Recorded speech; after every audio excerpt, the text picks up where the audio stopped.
আমার জন্য এক কাপ চা নিয়ে আসো, চা নেশা চলে আসছে। আসতেছি তোমার জন্য চা নিয়ে, অল্প অপেক্ষা করো। বাজার থেকে একটা ইলিশ মাছ নিয়ে আয়, আজ ইলিশ মাছ ভাজা খাবো। ঠিক আছে দিদা, এখনই যাচ্ছি। আজকে সবাই মিলে বাড়িতে ইলিশ মাছ ভাজা খাবো।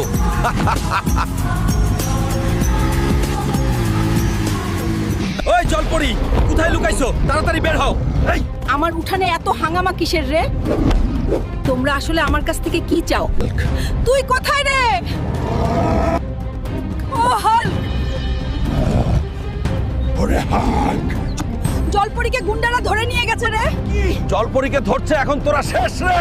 বাঁচাও হাল্ক, এরা আমাকে নিয়ে যাচ্ছে। চুপ, আমাদের সাথে জানা হলে এখানেই পাইপ মেরে দিমু। জলপরি